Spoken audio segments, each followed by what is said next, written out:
Zero budget daw ang PhilHealth sa taong 2025. So ano na mangyayari sa atin, guys? Mandatory tayo magbayad ng PhilHealth monthly, pero hindi natin ito napapakinabangan. Ilang percent na nga lang binibigay nila para mabawasan sa mga bill natin sa hospital, tatanggalin pa ng budget.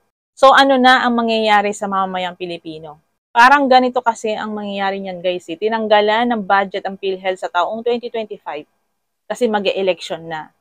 Ang mangyayari niyan, kung halimbawa na wala kang pambayad sa hospital, lalapit ka sa inyong barangay, hihingi ka ng indigency, lalapit ka sa mga politiko. So ngayon, nagkaroon pa tayo ng utang na loob sa mga politiko na hindi naman dapat. Mamamayang Pilipino ang napapasahod sa mga politiko or sa mga government. Yung mga ninanakaw nila o yung mga kinokorrupt nila is pera ng taong bayan. Kaya dapat taong bayan ang paglingkuran nila.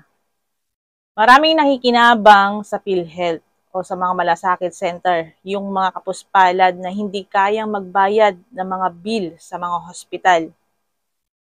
Alam naman natin na dito sa Pilipinas, napakamahal magkasakit. Nasubukan na po namin yan nung na-hospital ang aking tatay at saka nanay. Every 3 days, humihingi ng deposit ang hospital. Lumapit kami sa PCSO, DSWD, kahit saan, wala silang binigay. Kahit meron siyang PhilHealth at senior siya, kahit binawasan yung PhilHealth niya, at saka yung senior niya, yung discount ng senior niya, napakalaki pa rin ang bill namin sa hospital. So, hindi rin po namin naramdaman yung PhilHealth na sinasabi nila. Kalusugan pa naman ang pinaka-importante sa bansang Pilipinas dahil sobrang dami ng tao. Sobrang dami ng tao, kulang sa trabaho, at nakita mo yung mga ibang tao, palaboy-laboy lang sa daan, nagkakasakit, may sakit, pero hindi sila madala sa ospital dahil kapos sa pera. Dapat yan mapansin ng ating mga gobyerno. Ang daming issue ngayon sa Pilipinas dahil sa corruption. Hindi natin alam kung sino yung mga nagsasabi ng totoo. Guys, pag-uusapan po natin ngayon tungkol sa OAC. Maraming hindi makapaniwala sa inyo na nagbayad si OFW ng 13,000 pesos para makakuha siya ng OAC.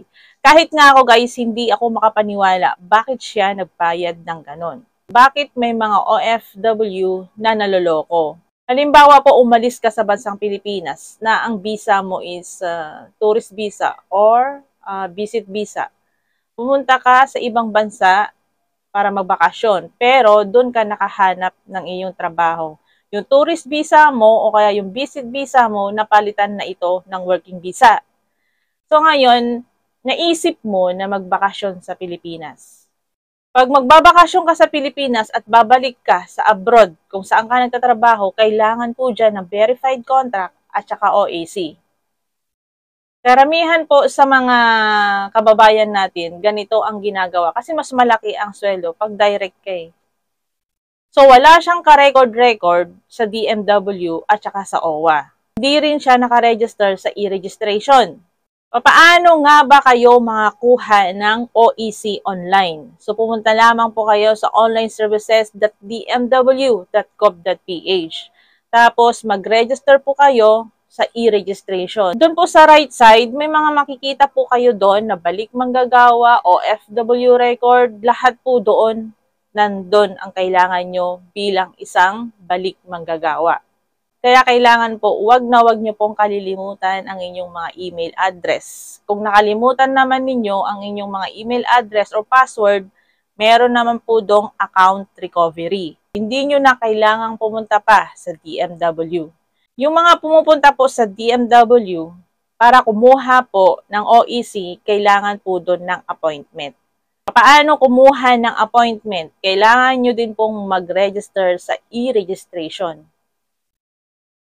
Makikita nyo po doon, balik manggagawa, tapos iselect nyo po kung saan po kayo magpapa-appointment.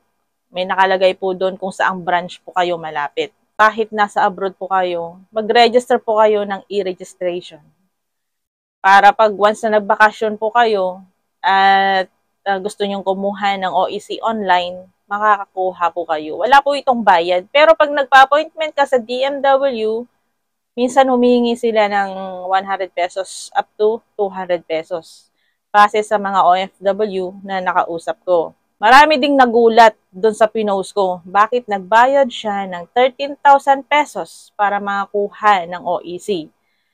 So, pwede po nating i-post itong tao na to, itong scammer na to, para maging aware po kayo sa mga nakakausap niyo sa social media. Pwede naman kayong magpagawa sa iba, pero hindi naman ganun kalaki ang bayad. Siguro nasa 300 up to 500 lang ang OEC. So, yun lamang po ang tips ko sa inyo. Kahit nasa abroad kayo, mag-register po kayo ng e-registration para pag nagbakasyon po kayo, kukuha na lang kayo ng OEC online. Pero pag hindi kayo makakuha ng OEC online, gagamitin pa rin po ninyo ang e-registration para makapag-appointment po sa DMW para makakuha po kayo ng OEC.